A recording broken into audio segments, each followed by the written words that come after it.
মঙ্গলবারে কণ্ঠস্বর পরীক্ষায় সিআইডি দফতরে হাজিরা দিতে হচ্ছে অভিষেক বন্দ্যোপাধ্যায়কে। এ ব্যাপারে হাইকোর্টের রক্ষা কবচ মিলল না। ডিজে মামলায় তৃণমূলের সর্বভারতীয় সাধারণ সম্পাদক অভিষেক বন্দ্যোপাধ্যায়ের কণ্ঠস্বর নমুনা পরীক্ষা করতে চেয়ে হাইকোর্টে আবেদন করেছিল সিআইডি আধিকারিকরা। কলকাতা হাইকোর্ট অনুমতিও দেয় তদন্তকারীদের। এর বিরুদ্ধে হাইকোর্টের দ্বারস্থ হন অভিষেক। বিদেশ যাত্রা মামলার পর ডিজে কাণ্ডে তৃণমূলের সাংসদদের দ্রুত শুনানির আর্জি খারিজ করে দেয় হাইকোর্ট। ফলে আজই অভিষেককে কণ্ঠস্বরের পরীক্ষার জন্য হাজিরা দিতে পারে। 30শে জুনই হাজিরা দেওয়ার কথা বলা হয়েছিল নোটিশে। অভিষেকের মামলার ভবিষ্যৎ কি, সেই নিয়েই তাকিয়ে রয়েছে ওয়াকিবহল মহল।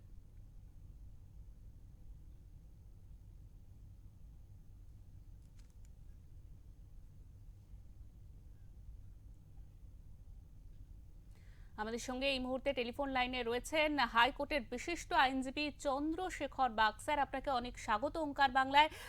অভিষেককে নিয়ে এই যে ঘটনাগুলি ঘটছে, এর ফলে কি ধরনের আইনি সমস্যায় পড়তে পারে অভিষেক, এ বিষয়ে আমরা জানতে চাইব বিস্তারিত আপনার থেকে। নমস্কার। দেখুন, একটা জিনিস, যেটা দেশের যে আইন, সেই আইনটার এই 2011 থেকে 2026 অব্দি মাননীয় প্রাক্তন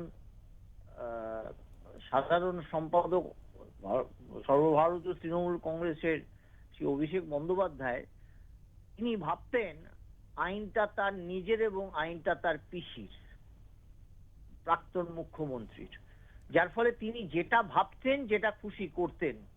আজকে এই পথে নামিয়ে মানুষ বুঝিয়ে দিয়েছে যে আইনটা ভারতীয় আইন এবং ভারতীয় আইন সবার ক্ষেত্রে প্রযোজ্য, এবং যে কারণে সেদিন একজন দায়িত্ববান সাংসদ হিসেবে যে কথাটা বলা উচিত ছিল না, উনি সেই কথাটা বলেছেন সারা বাংলার মানুষকে অপমান করে।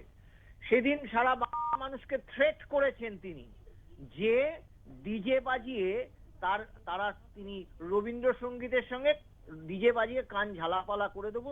এই 12ই এপ্রিলের তার বক্তব্য আজকে কিন্তু সেটা পরীক্ষা প্রার্থনীয় হয়ে গেছে। সেদিন যে তার কথা তিনি যেটা বলেছিলেন সাধারণ সারা বাংলার মানুষকে উদ্দেশ্য করে, এই থ্রেট, তার আজকে নমুনা পরীক্ষা। এখন ভয় ইঁদুরের মতো গিয়ে হাইকোর্টে যাচ্ছেন, যাতে গিয়ে সেটার থেকে উনি বাঁচতে পারেন। বাঁচতে পারবেন না।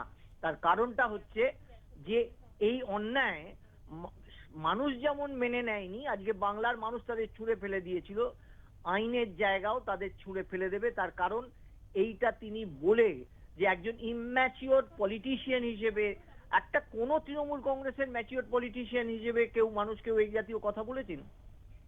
ওনার ইম্যাচিওরিটিটা এইখানেই প্রমাণিত।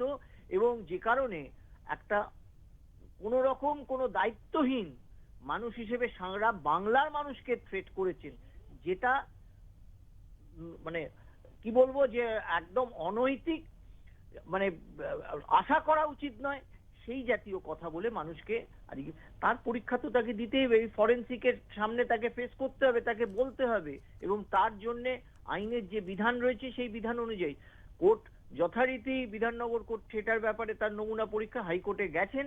হাইকোর্ট কালকেও সেটা শুনানি করতে পারেনি, আজকেও শুনানি হবে কিনা মনে হয় না। সুতরাং তাকে এটা ফেস করতেই হবে।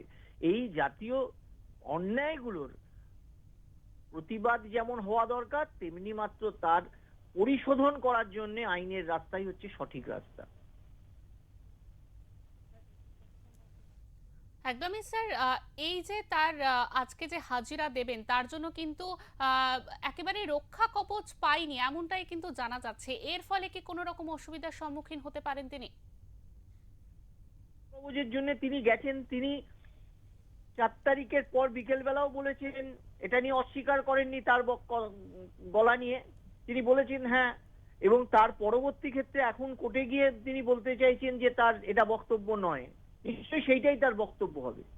সুতরাং সেখানে কখনো আজকে যে কথাটা তিনি বলেছেন সেদিন 12ই এপ্রিল, 4th মের পর তিনি তার কথার থেকে সরে আসেননি, কিন্তু তাকে যখন আপনারা যারা সাংবাদিকরা জিজ্ঞেস করেছেন, তিনি তার থেকে বলে তখন সেই কথার কোনো নেতিবাচক কোনো কথা বলেননি। তাহলে এই ডিভিয়েশনটা কখনো এটা বলে গ্রহণযোগ্য নয়। কোর্ট সেটাই করবে এবং তার শাস্তি হিসেবে আজকে কোর্টে যদি মনে করে তাকে, তিনি যদি না হাজির হন, তাকে ওয়ারেন্ট অফ অ্যারেস্ট ইস্যু হবে।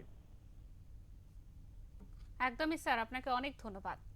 আমাদের সঙ্গে ছিলেন হাইকোর্টের বিশিষ্ট আইনজীবী চন্দ্রশেখর বাগ। তিনি কিন্তু বলছিলেন যে অভিষেক বন্দ্যোপাধ্যায় কিন্তু আর রেয়াত পাবেন না। তিনি কিন্তু মানুষ যেভাবে তাদেরকে একেবারে ছুঁড়ে ফেলে দিয়েছে, আইনও কিন্তু ছুঁড়ে ফেলে দেবে, আইন কিন্তু যথাযথ যোগ্য শাস্তি দেবে তাকে, এমনটাই কিন্তু বললেন তিনি।